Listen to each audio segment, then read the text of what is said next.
To support these lines of effort, the FY27 President's budget request for the Department Intelligence and Security Mission leverages the combined resources of the Department of War and the National Intelligence Program in a coordinated fashion. While many of the specifics are classified, but I'm happy to share in the follow-on session. I can share here that the DICE is making major investments in space-based ISR to meet the challenge of deterring China, stabilizing and expanding permissive airborne ISR to support immediate and enduring combatant command requirements, transforming the human enterprise to operate in a world of ubiquitous technical surveillance, and investing in the CSAs to accomplish the no-fail mission of adopting AI and leveraging our vast amounts of intelligence data to scale against all threats.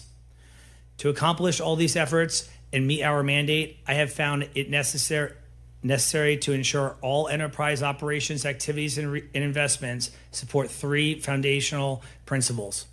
First, realign the enterprise to a new risk paradigm. We must effectively measure and assess relative risk for warfighters and policymakers.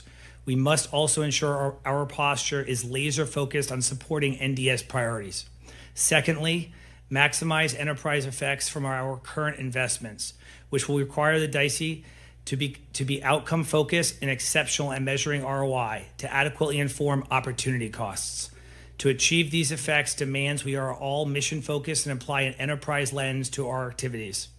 Lastly, we must aggressively modernize the enterprise to ensure we are not only taking care of today's warfighters, but also the warfighters of tomorrow. This will require new technologies, new ways of thinking, and the right workforce aligned to the challenges we will collectively face in the future. In conclusion, the President's budget request postures the DICE to begin the transformation needed to deliver the timely, accurate, and relevant intelligence and security needed to successfully execute the NDS. The support and partnership of this subcommittee will continue to be critical in achieving the President's vision of peace through strength. I thank you for the opportunity to testify today, and I look forward to answering your questions here and on our follow-on closed session. Thank you. Thank you very much. General Rudd, you're recognized for 5 minutes. Chairman Jackson, Ranking Member Crow, distinguished members of the subcommittee, I'm honored to represent the men and women of the National Security Agency and U.S. Cyber Command. I'm grateful for your support. Thank you for this opportunity to testify before you today alongside my defense, intelligence, and security enterprise colleagues. The strategic environment we face today is dynamic and complex, defined by great power threats and simultaneous flashpoints of crisis and conflict. While the nature of war remains unchanged, the character of warfare is evolving at an ever-increasing pace. Influencing all of this is the rapid advancement of technology, including artificial intelligence, that is central to this transformation of warfare. The nation and the adversaries we face demand speed and agility in our signals intelligence and cyber capabilities. Foreign intelligence, harnessing the power of our data, strategic campaigning, and a bias to action are essential to supporting the warfighter, shaping the environment and strengthening partnerships. The men and women of the National Security Agency, alongside the United States Cyber Command, are the world leaders in this arena. Recent events, including our support to Operations Epic Fury and Absolute Resolve, make it clear that the powerful combination of signals intelligence provided by NSA and cyber effects delivered by U.S. Cyber Command continues to have outsized impacts in protecting the homeland, delivering deterrence, and providing support to combat operations. Our foremost priority is to defend the U.S. homeland.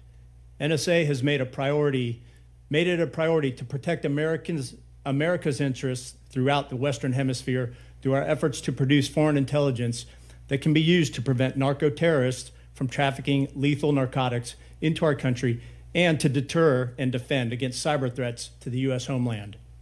As we maintain strategic discipline and our focus on our #1 priority, NSA remains vigilant to our global challenges, including efforts to deter China in the Indo-Pacific. Operation Epic Fury demonstrates the incredible warfighting support that NSA and U.S. Cybercom deliver on behalf of the nation, on behalf of the Joint Force, and against our strategic priorities and threats.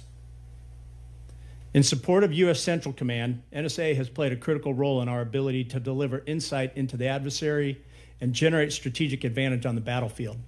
Emerging technologies and increasing global interconnectedness continue to drive change at an unprecedented rate. As a technically oriented foreign intelligence organization that supports the intelligence community and warfighter, NSA must posture itself to succeed through speed, scale, innovation, and integration. The research and development of technology is a constant, not an exception.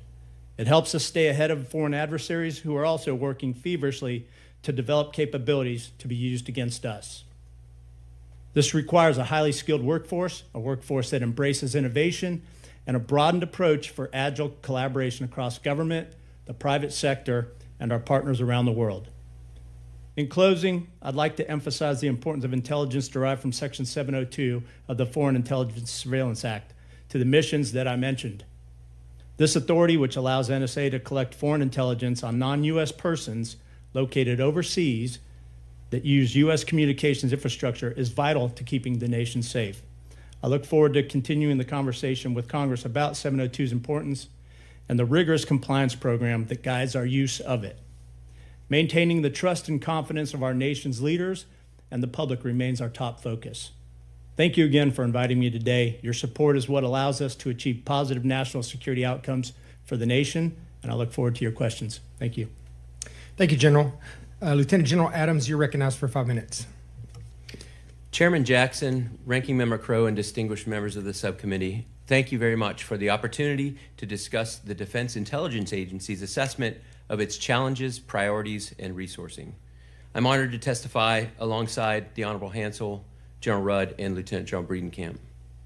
The United States confronts an increasingly complex threat environment characterized by adversaries who are modernizing their capabilities, cooperating in unprecedented ways, and seeking asymmetric advantages against the joint force. These adversaries aspire to shape the international order in their favor. To meet these challenges, the Defense Intelligence Agency is dedicated to providing timely, actionable intelligence to support the warfighter, our national leaders, and the department.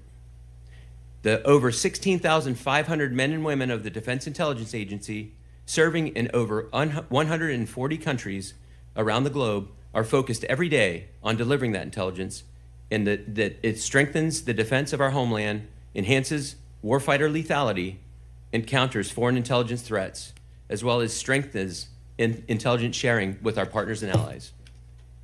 Over the past year, DIA has provided critical intelligence, enabling hundreds of operations, demonstrating the value of our partnerships, and delivered thousands of intelligence products directly to the combatant commanders.